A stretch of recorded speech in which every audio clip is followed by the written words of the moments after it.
하나님의 크신 은혜와 평강이 오늘도 여러분의 삶의 자리마다 충만히 임하시길 기원합니다. 기도하겠습니다. 하나님 아버지, 주께서 사랑하시는 거룩한 백성들이 오늘도 맡겨진 하루의 삶을 시작합니다. 이들에게 은혜를 베푸시고 동행하셔서 오늘 살아가는 하루가 하나님 보시기에는 아름답고 더불어 살아가는 사람들에게는 유익을 제공하며 덕을 끼치는 삶이 되게 하옵소서. 말씀으로 표대삼아 행하는 우리 모두가 되게 하옵소서. 예수님의 이름으로 기도하옵나이다. 아멘. 오늘 같이 나눌 하나님의 말씀은 이사야서 36장 11절로 22절입니다. 이사야서 36장 11절로 22절을 저와 여러분들이 같이 읽겠습니다. 이에 엘리야김과 셈나와 요아가 랍사게에게 이르러 우리가 이방 아람 방언을 아오니 청하건대 그 방언으로 당신의 종들에게 말하고 성 위에 있는 백성이 듣는 데에서 우리에게 유다 방언으로 말하지 마소서 하니 랍사게가 이르되 내 주께서 이 일을 네 주와 내게만 말하라고 나를 보내신 것이냐? 너희와 함께 자기의 대변을 먹으며 자기의 소변을 마실 성 위에 앉은 사람들에게도 하라고 보내신 것이 아니냐 하더라. 이에 랍사게가 일어서서 유다 방언으로 크게 외쳐 이르되 너희는 대왕 아수르 왕의 말씀을 들으라. 왕의 말씀에 너희는 시스기야에게 미혹되지 말라. 그가 능히 너희를 건지지 못할 것이니라. 시스기야가 너희에게 여호와를 신뢰하게 하려는 것을 따르지 말라. 그가 말하기를 여호와께서 반드시 우리를 건지시리니 이 성이 아수르 왕의 손에 넘어가지 아니하리라 할지라도 시스기야의 말을 듣지 말라. 아수르 왕이 또 이같이 말씀하시기를 너희는 내게 항복하고 내게로 나아오라. 그리하면 너희가 각각 자기의 포도와 자기의 무화과를 먹을 것이며 각각 자기의 우물물을 마실 것이요 내가 와서 너희를 너희 본토와 같이 곡식과 포도주와 떡과 포도원이 있는 땅에 옮기기까지 하리라. 혹시 시스기야가 너에게 이르기를 여호와께서 우리를 건지시리라 할지라도 속지 말라. 열국의 신들 중에 자기의 땅을 아수르 왕의 손에서 건진 자가 있느냐? 하맛과 아르밧의 신들이 어디 있느냐? 스발와임의 신들이 어디 있느냐? 그들이 사마리아를 내 손에서 건졌느냐? 이 열방의 신들 중에 어떤 신이 자기의 나라를 내 손에서 건져냈기에 여호와가 능히 예루살렘을 내 손에서 건지겠느냐 하셨느니라 하니라. 그러나 그들이 잠잠하여 한 말도 대답하지 아니하였으니 이는 왕이 그들에게 명령하여 대답하지 말라 하였음이었더라. 그때에 실기야의 아들 왕궁 맡은 자 엘리야김과 서기관 셈나와 아삽의 아들 사관 요아가 자기의 옷을 찢고 시스기야에게 나아가서 랍사게의 말을 그에게 전하니라. 아멘. 유다의 항복을 요구하던 아수르 장수 랍사게는 외교 언어인 아람 방언이 아닌 유다 방언으로 하나님의 뜻을 내세우며 이스라엘을 위협했습니다.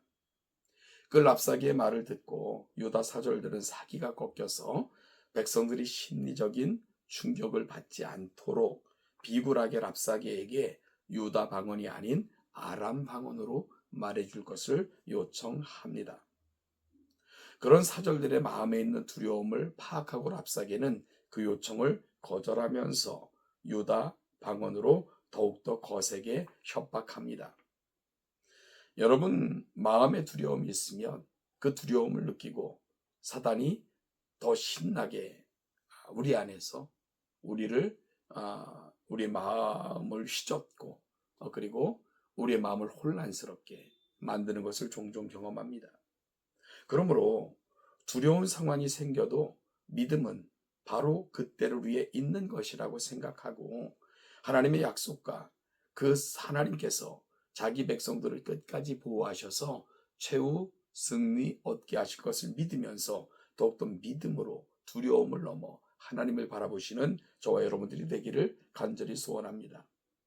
문제 앞에서 두려워하면 더 쉽게 무너지지만 믿음으로 굳게 서면 그 문제는 결국 우리의 간증이 되게 하실 것입니다. 마틴 루터 킹 목사가 처음 인권운동을 시작할 때 그의 집에는 수시로 조롱과 협박 전화가 왔다고 합니다.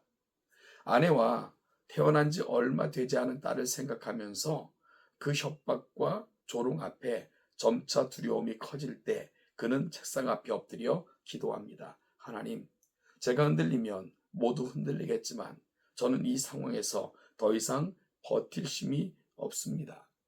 그때 하나님께서 그에게 이런 음성을 주셨습니다. 그래도 정의와 진리를 위해 일어서라. 내가 너를 돕겠다. 여러분, 그 하나님의 음성을 통해 이 마틴 루터 킹 목사가 두려움을 이겨냈기에 그는 인권운동을 계속해서 마침내 미국의 인권 신장에 큰 족적을 남길 수 있었던 것입니다.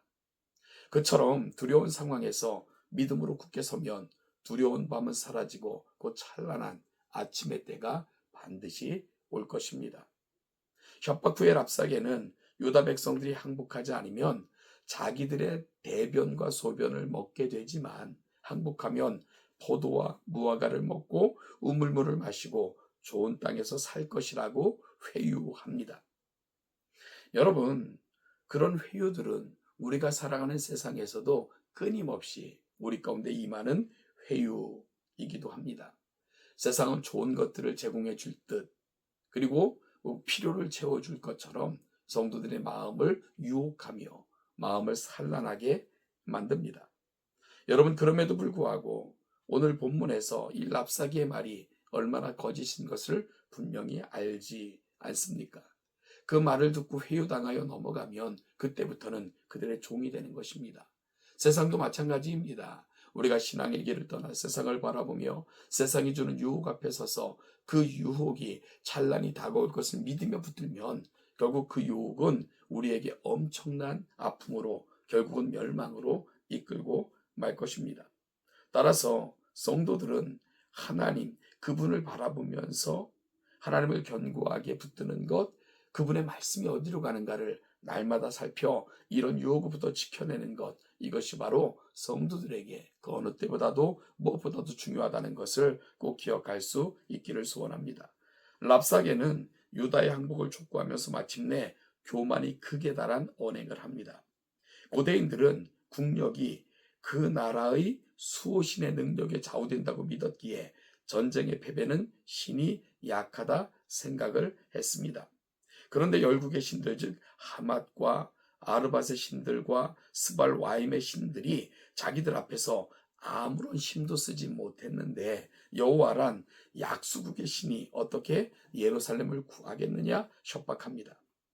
그러나 여기서 랍사게가 모르는 것이 하나 있습니다. 그것은 여호와 하나님은 다른 신들이 만든 신들과는 전혀 다른 전지전능하신 그리고 유일하신 하나님이라는 사실입니다. 다른 신들은 사람이 만들었지만 그러나 모든 것을 만드신 그 근원 바로 하나님이시고 그분만이 유일한 신이시며 나머지는 인간이 만든 창작물에 불과하다는 사실을 랍사게는 그걸 잊고 있는 겁니다. 그 랍사게의 말에 유다 사절들이 얼마나 분노했겠습니까? 그러나 그들은 잠잠히 있었습니다. 시스기야가 랍사게의 어떤 요구에도 대답하지 말라 명령했기 때문입니다. 여러분 살면서 때로는 그런 침묵도 필요해요. 성급하게 나서면 오히려 상황이 더 악화될 때도 있고요. 좋은 뜻을 좋은 열매로 만들기 위해서는 잠시의 침묵도 필요한 법입니다. 바로 반응하는 것이 무조건 좋은 것은 아닙니다. 사람들은요, 대답 신두름, 해결 신두름에 빠져 있는 것 같아요. 내가 즉각적으로 말하고 반응하고 해결책을 내놓아야 된다고 생각하지만 성경은 그런 원리를 말씀하지 않습니다. 사도 바울은 예수 그리스도를 만난 후에 3년간 아라비아 광야로 들어가서 다시금 그의 삶을 점검할 수 있는 그런 기회를 가졌습니다. 왜 그러고 빨리 자기가 잘못했던 것 많이 하고 싶은 생각 없었겠습니까? 그러나 더 중요한 것은 바르게 일하는 거죠. 그래서 그는 바르게 일하는 법을 위해 천천히 가는 법을 선택한 것입니다. 이후에 그는 또다시 고향으로 돌아가서 그 깊은 사색의 과정을 거치고 때가 되매 하나님께서 그를 높이신 것, 성경에서 사도 바울을 통해 일하셨던 하나님의 원리입니다. 여러분, 선과 악에 대한 분별력이 필요하듯이 나설 때와 들어설 때, 또한 하나님 앞에서 잠잠할 때와 말할 때, 그 지혜가 저와 여러분들에게는 반드시 필요한 법입니다. 믿음 안에서의 고독과 침묵과 후퇴는 하나님이 대신 일해 주심으로 오히려 인생의 가장 큰 진전과 성숙을 제공해 줄 수도 있다는 것을 꼭 믿는 이 시간이 될 수 있기를 바랍니다. 사랑하는 여러분, 랍사기의 유혹처럼 인생을 살다 보면 수없이 많은 유혹과 때로는 핍박으로, 또한 우리의 마음을 미혹하게 하는 것으로 수없이 많은 순간순간들이 우리 인생에 찾아올 때가 있습니다. 여러분, 그럴 때마다 우리는 하나님의 말씀을 굳게 잡고 그것을 푯대 삼아 좌로나 우로나 흔들리지 않는 마음으로 분별해내고 판별해내고, 그것으로 말미암아 하나님의 거룩한 뜻이 우리 삶 가운데 온전히 서기를 소망하는 것, 그것이 바로 인생들이 가야 될 자리일 것입니다. 오늘 하루도 성급하고 조급한 것이 아니라 하나님의 뜻을 구하고, 그 하나님께서 우리 인생 가운데 말씀하실 때 듣고 그 뜻을 따라 분별하고 그리 살겠다 결심하면서 오늘도 하나님의 은혜를 누리며 살아가시는 복된 하루가 되시기를 주님의 이름으로 축복합니다. 하나님의 은혜가 오늘도 여러분의 삶의 자리마다 충만히 임하시기를 간절히 소원합니다.